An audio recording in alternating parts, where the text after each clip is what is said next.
Salutations la famille, c'est toujours le frère Zvanko dans la continuation des messages par la manifestation de la grâce du Verbe de Loba, l'unique créateur. Nous allons toujours dans nos ouvrages Kalatam Bale, Kalatam Dimsi. On peut se les procurer sur leséditionszouloulassan.com. Vous tapez ceci dans la barre de recherche, leséditionszouloulassan.com.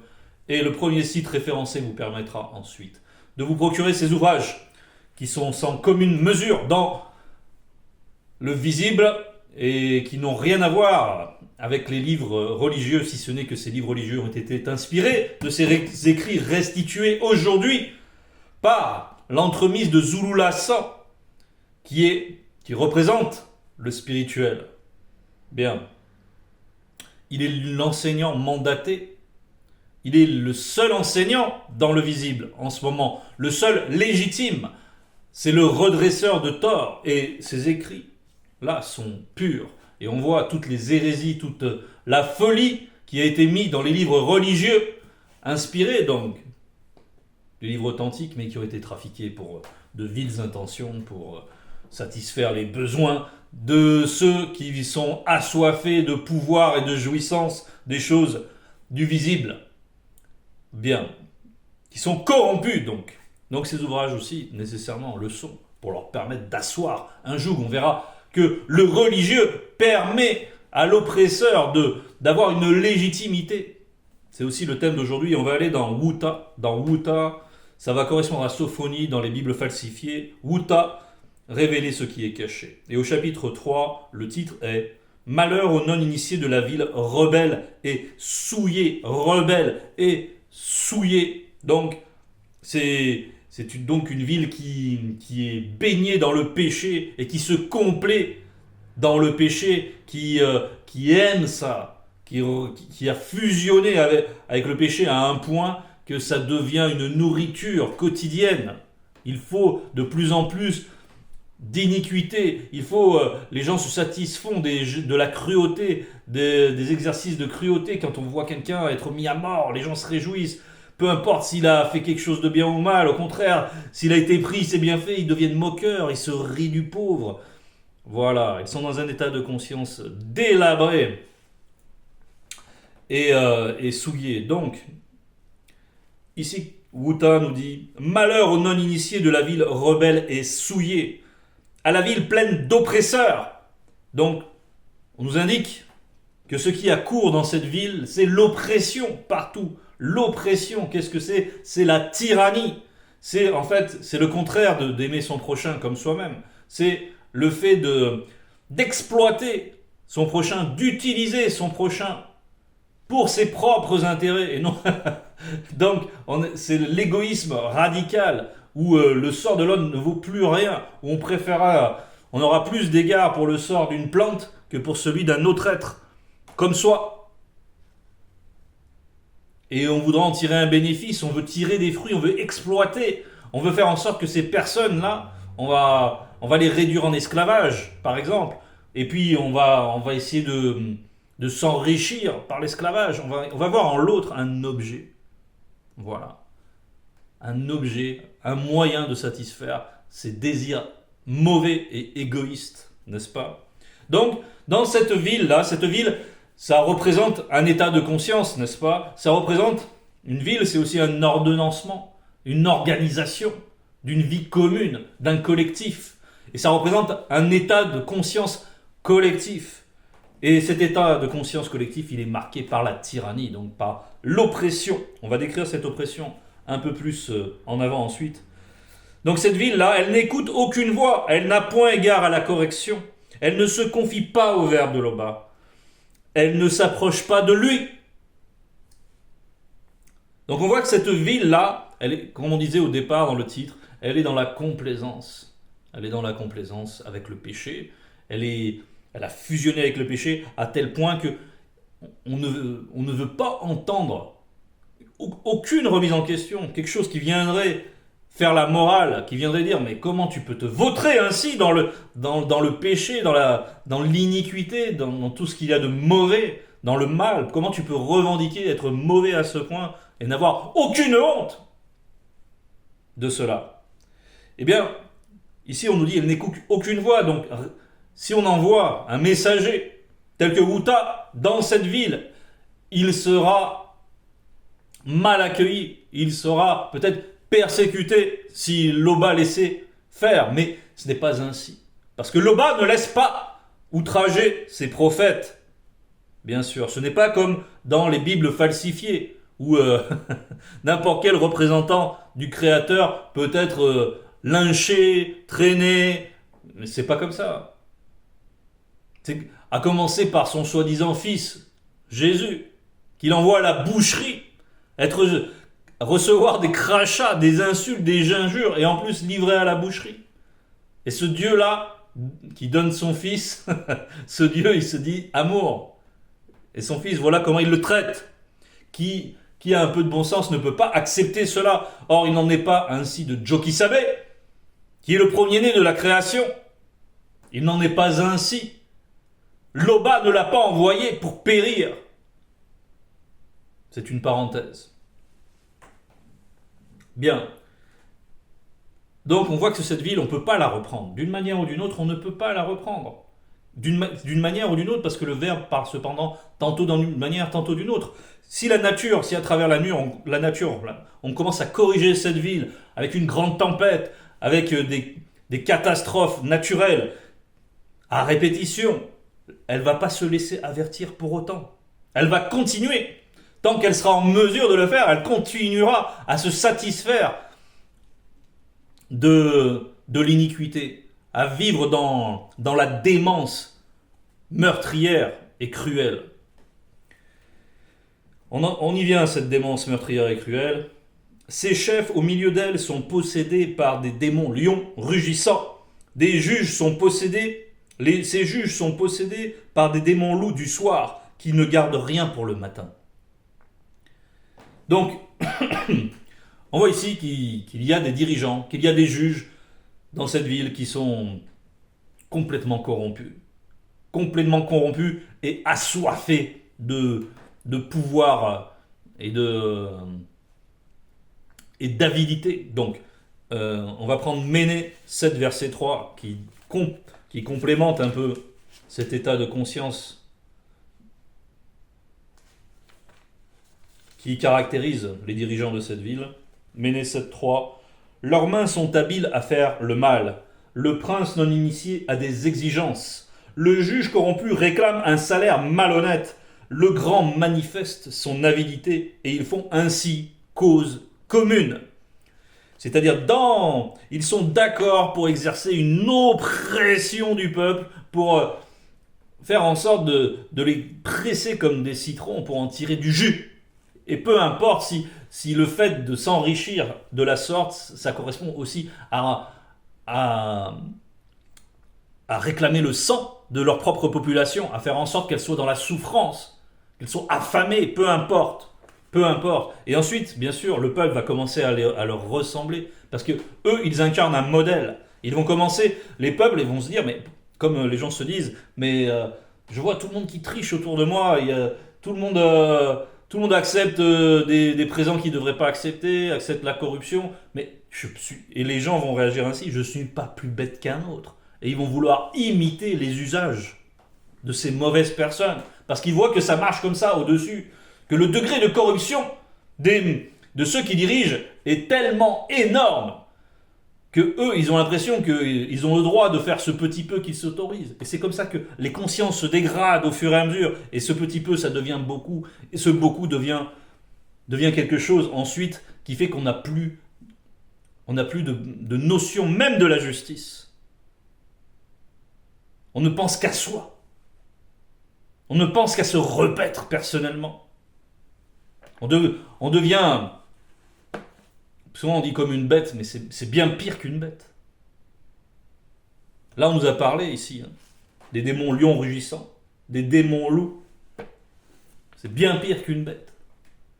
Parce que les démons sont d'une cruauté, d'une haine envers les hommes, donc à commencer par les noirs, bien sûr qui sont les hommes, envers l'humanité. Ils ont une haine farouche. Et donc là, on voit qu'ils sont en poste pour exercer cette oppression. Et maintenant, il faut néanmoins qu'ils gardent des dehors prestigieux, ces gens qui dirigent. Et c'est là qu'intervient Ces faux prophètes sont téméraires, infidèles. Ces prêtres profanent les choses saintes, violent la loi. Donc, voilà le rôle là de ceux qui se présentent comme des prophètes, qui se présentent comme légitimes pour parler du spirituel. Et qu'est-ce qu'ils vont faire? Ils vont adouber ces dirigeants qui exercent l'oppression. Ils vont leur donner une légitimité, un mandat, et ils vont prophétiser du n'importe quoi. Ils vont prophétiser des choses agréables. Et pour ce faire, ils vont être infidèles, et ils vont profaner les choses saintes. Ils vont invoquer le nom de Loba. Ils vont invoquer la justice divine. Ils vont s'en réclamer pour continuer à asseoir leurs œuvres. Ils sont dans l'hypocrisie extrême. Donc on voit comment ils font encore cause commune et l'importance de ceux qui se positionnent comme lien avec le spirituel pour donner une assise, pour donner une légitimité, une assise, pour auréoler le pouvoir en place. N'est-ce pas? Voilà le rôle des faux prophètes. Ils sont téméraires. C'est-à-dire qu'ils n'ont pas personne dans cette ville n'a la crainte du respect qui est dû à Loba. Et ça nous parle aussi, bien sûr, là on parle d'une ville, mais tout cela on le voit par l'effet des religions, de tous ceux qui se revendiquent de JC ou d'une autre religion encore, qui viennent prêcher du n'importe quoi, qui viennent à instruire dans l'iniquité, qui viennent à instruire dans la violation de la loi spirituelle, qui est pure justice, elle, comme nous allons le voir. Chaque matin, il produit à la lumière. Donc le ver de Loba est juste au milieu d'elle. Il ne commet point d'iniquité. Chaque matin, il produit à la lumière ses jugements, sans jamais y manquer, avec une régularité, avec une permanence, avec quelque chose qui est immanquable. Donc, mais celui qui est inique ne connaît pas la honte. Donc chaque matin, pourquoi on dit chaque matin? Parce que celui qui observe autour de lui, il voit qu'il dépend d'un environnement, il voit qu'il dépend de l'oxygène, il voit qu'il dépend d'un ordonnancement, que chaque matin le soleil paraît, qu'il y a la lumière, qu'il y a tout un ordonnancement dont il dépend. Si on observe, parce que la nature enseigne, elle enseigne déjà une certaine humilité par rapport à tout cela, à avoir un peu de considération pour tout cela. Mais ces gens-là, dans leur conscience, eux, ne veulent pas tenir compte de tout ça. De tout ce, ne serait-ce que de ce de quoi ils dépendent directement. Eux, ce qu'ils veulent, c'est continuer à agir comme des oppresseurs. Continuer à essayer de s'enrichir, de jouir au détriment des autres, de fanfaronner au détriment des autres, etc. Et ils se complaisent là-dedans. Et finalement, ils ne recherchent pas la justice véritable. Non, non. Ils recherchent à entendre des choses agréables qui vont dans leur sens, dans leur disposition, dans leur mauvaise disposition, de leurs mauvais désirs qu'ils ont cultivés comme un raffinement. Donc c'est une morale complètement inversée. Et ceci donc fait que c'est ce qui fait que ces gens-là n'ont aucune honte. Quand on est disposé ainsi, quand on a à ce point accepté l'iniquité, l'injustice, d'être quelqu'un de foncièrement injuste, de toujours se servir pour soi et pour le reste, j'en ai rien à faire. Je n'ai aucune considération pour ceux qui m'entourent. Je cherche juste à exploiter. C'est pour ça que c'est difficile pour quelqu'un qui a un petit peu de morale de considérer à quel point un être humain peut être pervers dans sa conscience. Souvent, c'est quelque chose que je rencontre, mais c'est pas possible d'être comme ça. Il y a comme un clapet qui se ferme, ils ne peuvent pas considérer qu'on puisse être méchant à un point comme ça, au point de ressembler à des démons, d'avoir leur ressemblance, d'être foncièrement mauvais. Donc quand on est disposé comme ça, on n'a pas la honte. On n'a pas la honte puisque on aime le péché. Le péché n'est pas une honte, le péché est une jouissance pour ces personnes-là. Exercer sa cruauté est quelque chose qui les satisfont plus que n'importe quel autre plaisir. Quand ils ont fait un plan pour tendre un piège à quelqu'un et que cette personne vient à tomber dans ce piège, c'est un ravissement pour eux. Ils se flattent de cela, ils se sentent intelligents, alors qu'ils n'ont que de la ruse. Ils sont dans une morale strictement inverse. Et donc quand on est disposé comme ça, bien sûr, on ne peut pas revenir au verbe de Loba. Muniba Beko Kisedi va exterminer spirituellement l'influence des peuples non initiés. Leurs tours seront détruites. Attendez, dit Mutatedi, au jour où Muniba Beko Kisedi répandra spirituellement sur eux sa fureur, toute l'ardeur de sa colère, car le feu, avec un F majuscule, de sa colère, car par le feu de sa colère, tous trembleront. Muniba Beko Kisedi, c'est l'entité en charge des châtiments du domaine de la nature. Et on voit aujourd'hui, comme dans Wassé, comme en Afrique, comme les gens sont livrés à tout vent de doctrine, et à quel point la corruption règne, parce que les blancs, les sans-mêlés, les autres races arrivent à installer des gens au pouvoir qui représentent leurs intérêts et qui ont exactement la même mentalité, qui sont initiés à travers la franc-maçonnerie. Et ensuite on voit les religieux qui viennent et qui parlent en faveur de tel ou tel dirigeant, etc. Et tout ça fait le jeu de qui ? Certainement pas du peuple qui vit là. Ça ne va pas dans leur intérêt. Mais là on nous dit ici que il va y avoir une humiliation. Les tours seront détruits, c'est-à-dire les hauts lieux. Les hauts lieux, tout ce qui va représenter cette domination de l'iniquité, tout ça va être humilié, c'est-à-dire remis à plat. Afin que tout le monde voit bien, soit forcé de constater que leur attitude est désapprouvée. Parce que c'est une chose qu'une tempête passe sur ta ville, mais si on vient à saccager tout ce qui faisait ton arrogance, ton endurcissement dans le péché, si on vient le saccager et qu'il ne reste plus rien sur quoi t'appuyer. Et ça, c'est ce qu'on voit aussi, c'est ce qui s'est passé aussi quand les Blancs et les sans-mêlés sont arrivés dans Wassé. C'est pour ça que les prophéties parlent de plusieurs époques, de plusieurs temps. Elles peuvent être appliquées à plusieurs époques et à plusieurs moments. Donc, quand sont arrivés les Blancs et sans-mêlés, ben ça a été un saccage. Un saccage. Alors le verbe de Loba donnera spirituellement au peuple non initié gracié des lèvres pures, afin qu'ils invoquent tous le nom de Loba pour servir Loba d'un commun accord. Et c'est ce que nous voyons là, dans notre temps. Bien sûr, par la venue de Zulu Lassan, avec nous. Par les révélations puissantes qui émanent de lui. Parce que lui, il est directement alimenté. Il est un avec le verbe de Loba. Et c'est ce qui se produit là. On nous parle des non-initiés graciés, c'est-à-dire qu'il y a eu, après cette humiliation terrible, certains ont cherché une voie, ont cherché comment revenir à un état plus proche de ce qui est bon, de ce qui est juste, à trouver une rédemption véritable et pas dans les religions qui vont pas trouver satisfaction dans ces simulacres des faux prophètes qu'on a vus, qui vont pas retomber encore dans ces écueils-là.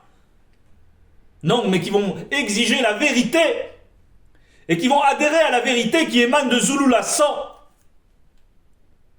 et à la pure justice de sa doctrine, qui vont la reconnaître pour ce qu'elle est, car il n'y a ni erreur ni contradiction.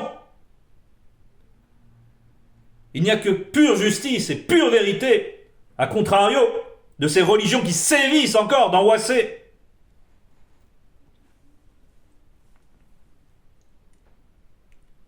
Et on voit que donc, les non-initiés, graciés, ceux qui vont recevoir la grâce, ceux qui attendaient, sans savoir exactement comment ça allait se concrétiser dans le visible, ceux qui attendaient cette bonne nouvelle, eh bien, ils vont pouvoir adhérer par l'effet de la grâce. Ils vont pouvoir réformer leur voix et ils vont pouvoir purifier leur cœur et leurs lèvres afin qu'ils invoquent tous le nom de Loba pour servir Loba d'un commun accord. afin de former à nouveau un peuple saint. D'au-delà des fleuves et des limites de Wassé, les adorateurs non initiés, graciés et jadis dispersés reviendront à la source et adoreront spirituellement Tété en étant guidés par son mundi, entre parenthèses esprit, et selon la vérité dans leur esprit. Donc de véritables adorateurs du Créateur unique et véritable, qui a été usurpé maintes et maintes fois par des religions diverses et variées. Donc la juste doctrine est à nouveau à portée de main, à portée Dieu, à portée de tous nos sens, et à commencer par notre intellect, qui peut être renouvelé par l'action du Verbe, qui nous libère de toutes ces fausses doctrines, de toute cette folie qu'on peut voir dans ce monde et qui lasse les cœurs qui n'ont pas renoncé au bien et qui fait que les gens soupirent dans ce monde empli de folie. Voilà. Si donc ce monde empli de folie t'exaspère, c'est donc que ce message, cette bonne nouvelle qui émane de Zulu Lassan est faite pour toi. Alors, écoute attentivement. Écoute attentivement. Examine. Et tu verras. Et tu verras, de manière inéluctable, que Zulu Lassan et la vérité sont un.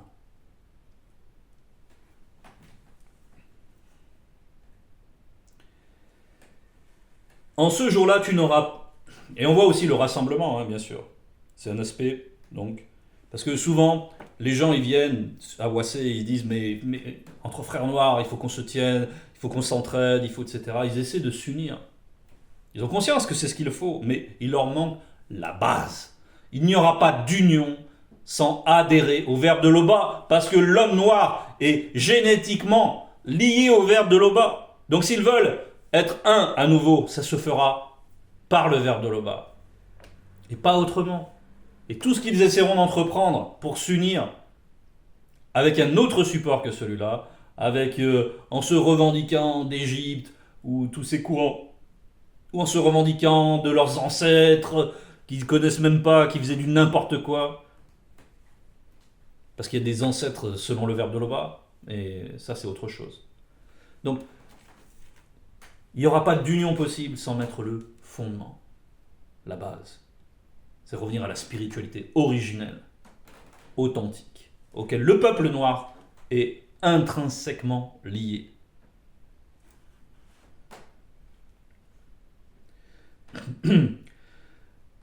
En ce jour-là, tu n'auras plus à avoir honte de toutes tes actions par lesquelles tu as péché contre la loi du verbe de Loba. Car, alors Muniba Beko qui s'est dit, ôtera spirituellement du milieu de toi ceux qui triomphaient avec arrogance. Et tu ne t'enorgueilliras plus. Donc on voit ici quelque chose qui est important, c'est que ceux qui triomphaient avec arrogance, c'est-à-dire ceux qui exerçaient cette oppression, comme on l'a vu au début, ceux-là, ils vont dégager.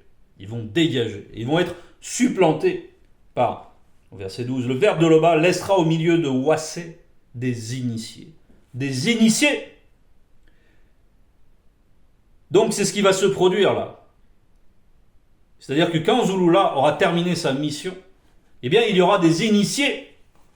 Et ces initiés là supplantent ces oppresseurs là, qui étaient un mauvais modèle, un modèle d'iniquité, un modèle de mensonge et de corruption. Eh bien à la place on va mettre des initiés et eux vont incarner le modèle de l'homme originel, de Moto. Ils vont le représenter et les gens vont pouvoir adhérer à leur modèle. Il faut entendre leur voix. Et beaucoup adhéreront à la spiritualité authentique et se redresseront. Les restes des non-initiés graciés ne commettront point d'iniquité, ils ne diront point de mensonge, il ne se trouvera pas dans leur bouche une parole trompeuse, mais ils paîtront, ils se reposeront et personne ne les troublera. Donc, c'est un nouvel ordonnancement qui est implanté dans Wassé. Parce que ces initiés-là sont comme des semences. C'est comme une terre qu'on cultive. Et on fait les choses dans l'ordre. Il y a d'abord des arbres. pleinement accomplis qui sont là. Ça va représenter la semence des initiés. Puis ensuite, il y a les non-initiés, graciés, qui vont vivre auprès d'eux. Et tout ça là va former un collectif attractif pour les autres non-initiés. Ils auront un modèle sous les yeux de quelque chose de sain, de bon, de paisible. Donc, ce sera une occasion pour eux de se remettre en question, de renoncer à leurs mauvaises actions. Et la grâce va prospérer, va gagner en nombre pour gagner le nombre connu.